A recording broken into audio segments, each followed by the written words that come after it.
রহমতুল্লাহি ওয়া বারাকাতুহু। বিসমিল্লাহির রহমানির রহিম। আজকে বাংলাদেশ প্রাথমিক শিক্ষক সমিতির চতুর্বার্ষিক কাউন্সিল প্রতিনিধি সভা 2024 আজকে আমাকে প্রধান নির্বাচন কমিশন সহ 9 সদস্য বিশিষ্ট একটা নির্বাচন কমিশনের মাধ্যমে আজকে সকলের মতামতের ভিত্তিতে একটি কাউন্সিল আমরা করব এবং সকলের মতামতের ভিত্তিতেই আজকের কাউন্সিল অনুষ্ঠিত হবে। এর আগে যেহেতু আমি একজন শিক্ষক, সেই হিসাবে আমি দু একটি কথা বলার পরেই আমি আমাদের যে মূল কার্যক্রম কাউন্সিলে সেটা আমি শুরু করব ইনশাআল্লাহ। আজকের সবার প্রধান আকর্ষণ, প্রধান অতিথি জনাব অ্যাডভোকেট মোহাম্মদ রফিক সিকদার, বাংলাদেশ জাতীয়তাবাদী দলের জাতীয় নির্বাহী কমিটির অন্যতম সদস্য এবং সাবেক ছাত্রনেতা, পাশাপাশি তিনি চট্টগ্রাম বিভাগের শ্রেষ্ঠ শিক্ষক প্রতিনিধি, শিক্ষানবিশ। তিনি যেহেতু আমাদের শিক্ষক পরিবারের একজন সদস্য, সেই হিসাবে তার কাছে আমার দু একটি শিক্ষকের পক্ষ থেকে দু একটি কথা বলে তারপরে আমরা আমাদের মূল কার্যক্রমে অগ্রসর হব ইনশাআল্লাহ। আমি প্রথম শুরু করছি জুলাই বিপ্লবের শহীদদের প্রতি শ্রদ্ধা রেখে, যাদের মাধ্যমে বাংলাদেশ এখন স্বাধীনভাবে কথা বলার স্বীকৃতি পেয়েছে, বাংলাদেশ এখন জাতির সামনে মাথা উঁচু করার সম্মান পেয়েছে, সেই বীর শহীদদের রক্তের প্রতি শ্রদ্ধা রেখে তাদের হৃদয়ের মাগফিরাত কামনা করে, আহতদের দ্রুত সুস্থতা কামনা করে আমি আমার বক্তব্য শুরু করছি। আমাদের মাঝে উপস্থিত আছেন বিশেষ অতিথি হিসাবে প্রধান বক্তা, আজকের অনুষ্ঠানের জাহাঙ্গীরনগর বিশ্ববিদ্যালয়ের সিনিয়র সদস্য জনাব ডক্টর মোহাম্মদ রশিদ ইসলাম। উপস্থিত আছেন আমাদের মাঝে সুপ্রিম কোর্ট বার অ্যাসোসিয়েশনের সুপ্রিম কোর্টের সহকারী অ্যাটর্নি জেনারেল ব্যারিস্টার কাজী রহমান মানিক। উপস্থিত আছেন আমাদের মাঝে স্পেশাল ট্রাইব্যুনাল পাবলিক প্রসিকিউটর ও বাংলাদেশ সুপ্রিম কোর্ট আইনজীবী ডক্টর মোহাম্মদ হাবিবুর রহমান।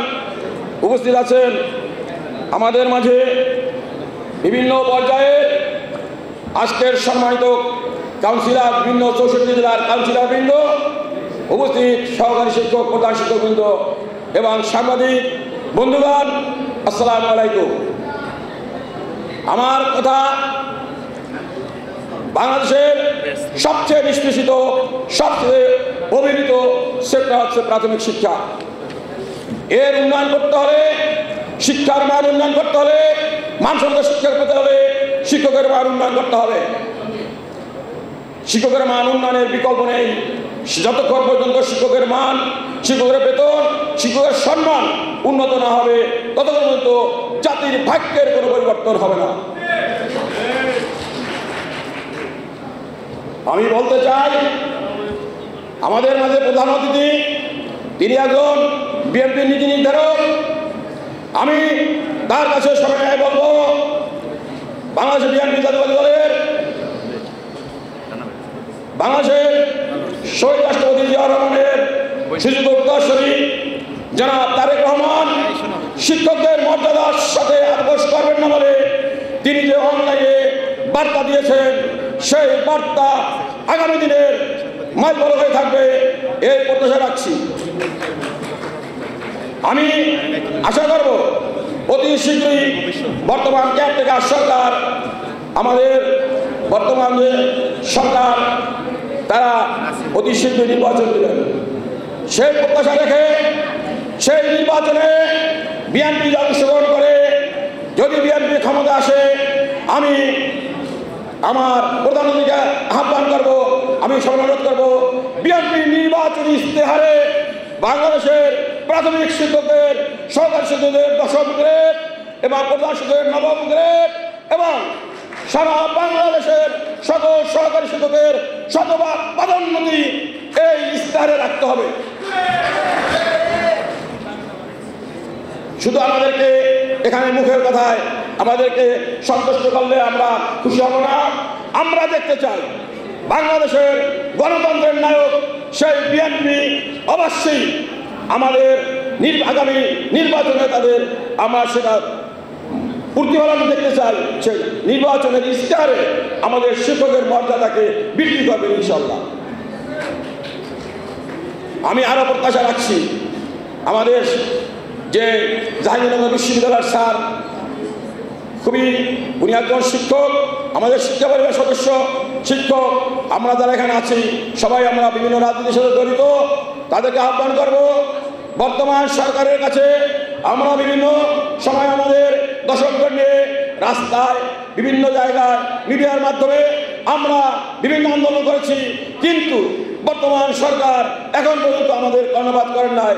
তার কারণ আমি যেটুকু বুঝতে পেরেছি, তার কারণ গত ফ্যাসিস্ট সরকারের সচিব মহোদয় আমাদের অন্তরা হয়ে দাঁড়িয়েছে। তার কাছে গেলে বুক মাথায় হাত দিয়ে বলে আপনাদের ব্যাপারে আমরা একমত, কিন্তু উনি তলে তলে সরকারি শিক্ষকের পদ সৃষ্টি করেছেন। আমরা এই মুহূর্তে সরকারি শিক্ষকের পদ বাতিলের ঘোষণা করছি। সম্মানিত শিক্ষকবৃন্দ, যেহেতু আমি শিক্ষক সেই হিসেবে আমি কথাগুলো বলছি, যদিও আমি আবার নির্বাচন কমিশনে আপনারা আমাকে দায়িত্ব দিয়েছেন, সেই জন্য আপনাদেরকে ধন্যবাদ জানাচ্ছি। আমি আমার বক্তব্যের পরেই আমি আমার যে কাউন্সিলের যে কার্যক্রম আমি শুরু করব। আমি সেই যারা আমাদের আজকের মেহমান তাদেরকে বলবো আপনারা দ্রুত সময়ের মধ্যে বিএনপির আমাদের সম্মানিত স্যার আছেন, আমাদের প্রধান অতিথি আজকের আকর্ষণ আমাদের এই অনুষ্ঠানে আজকে উপস্থিত হয় আমাদেরকে যে ধন্য করছেন তাকেই আমি অসংখ্য ধন্যবাদ এবং প্রধানমন্ত্রীবৃন্দ যারা আছেন সঙ্গে ধন্যবাদ জানাই যে আজকে আমাদের কষ্ট করে আমাদেরকে সময় দিয়েছেন।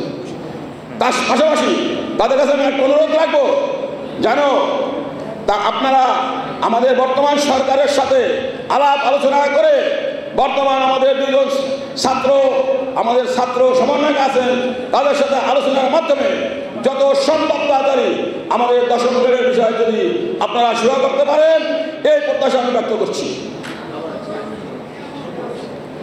আজকে আর আমি কথা বেশি আমার বক্তব্য রাখবো না। আর আমার প্রধানমন্ত্রী কিন্তু একটা প্রস্তাব রেখেছেন, আমরা দাবি করা ছাড়াও বিদ্যালয়ের সময়সূচি আমার প্রধান প্রধান যে আজকে আমাদের অনুষ্ঠানের রবি শিকদার স্যার কিন্তু একটা বলছেন যে সময়সূচি আসলে 7:30 বাচ্চারা ঘুমাই থাকে, বাচ্চাদের আসতে কষ্ট হয়। 7:30 থেকে আমাদের ঢাকা মহানগরে বা বিভিন্ন মহানগরে 7:30 থেকে যে সময়সূচি 3:15 পর্যন্ত, এটা আমরা সময়সূচি পরিবর্তনের জন্য একটা আমার আহ্বান যে অন্তপক্ষে 8টা থেকে 2টা পর্যন্ত সারা বাংলাদেশের অভিন্ন সময়সূচি হলে আমার মনে হয় শিক্ষক ছাত্র সকলের জন্য ভালো হয়। এটাও আমার প্রস্তাব রইল। এর পাশাপাশি আমি এখন আমাদের যে মূল কার্যক্রম আজকের অধিবেশনের সেই বিষয়টা দেখাচ্ছি। আমাদের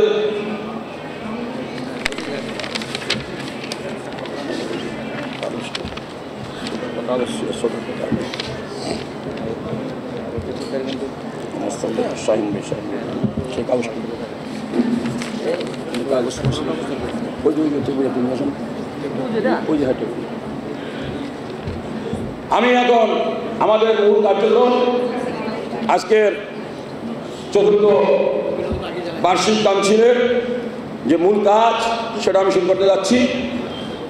আমি আপনাদের সকলের সহযোগিতা কামনা করছি। আমাদেরকে নয় সদস্য বিশিষ্ট 8 বিভাগ থেকে 8 জন একজন অতিরিক্ত করে আমাদের 9 জন নির্বাচন কমিশন করা হয়েছে। সম্পূর্ণ গণতান্ত্রিক মাফিক সম্পূর্ণ গণতন্ত্র মোতাবেক আজকের এই কাউন্সিল অনুষ্ঠিত হবে আপনাদের মতামতের ভিত্তিতে আমি এখান থেকে প্রস্তাব করব নাম। আপনারা যদি একমত থাকে আপনারা দুই হাত তুলে সমর্থন জানাবেন এবং তার মাধ্যমে আজকে এই যে যার জন্য অপেক্ষা করেছে, যে প্রত্যাশা আপনারা এতক্ষণ সময় নষ্ট করছে, যার জন্য ব্যাকুল হয়ে আছে, সেই আমাদের কাউন্সিলের কার্যক্রম আমি এখন শুরু করব ইনশাল্লাহ। আপনারা আমি এখান থেকে গণতান্ত্রিক মোতাবেক আলাপ আলোচনার মাধ্যমে আমরা একটি কমিটির রূপরেখা ধারা করেছি, সেটা আমি এখানে